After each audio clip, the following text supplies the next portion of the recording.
So ngayon guys, hindi na ako makatiis guys. Magkakamay na ako.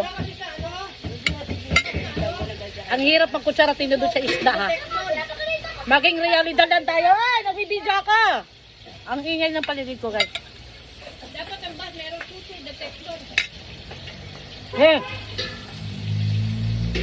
Nagbibidyo ako. Pause mo lang, pause mo. Huwag ka mangyalam. Ito na naman yung uwi kong anak. Nangingialam na naman. Sige, patayin mo. Papatayin din kita. Sigilan mo. Oo, nabuti na isa. Ingay nyo. Edi, yung charger ko. Send nyo lang ako. Sarap. Ang hirap pag tinidor-tinidor sa ano? Sa isda. Daming alam. Pwede naman kamayin. Sarap. Pipino. Kaya.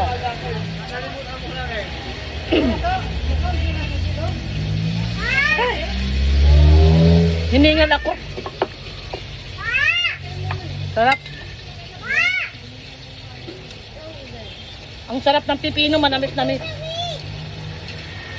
Mamaya pa malusaw yan, gambi. Sarap. Pati ulo, oh. Makakain mo ulo sa kalutungan.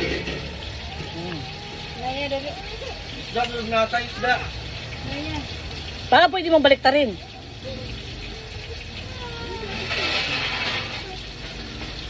Yan.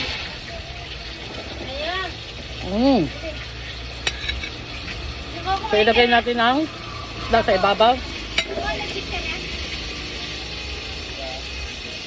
Pipino.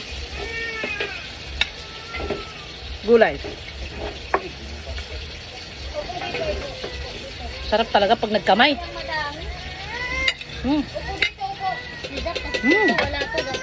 Sarap.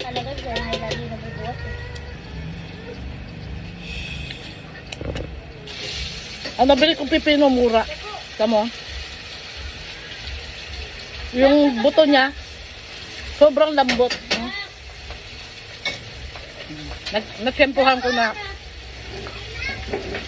murang-mura ang ano pipino. Sarap. Manamis-namis.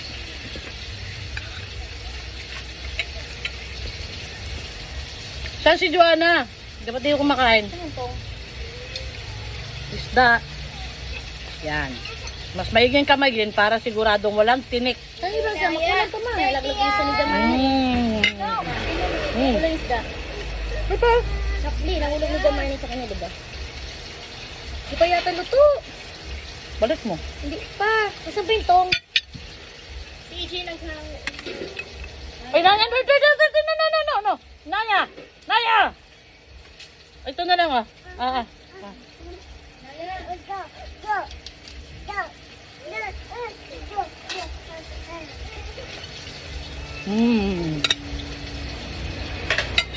Di pa luto, Jay. Inango mo. Ikaw nag- Poger. Di pa luto yung kabilang side. Poger. Yung kabilang side.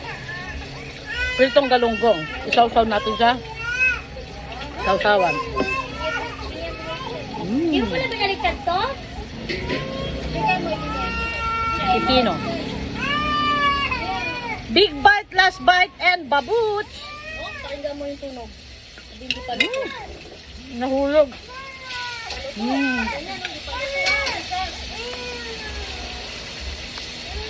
Super healthy ang ating lunch for today.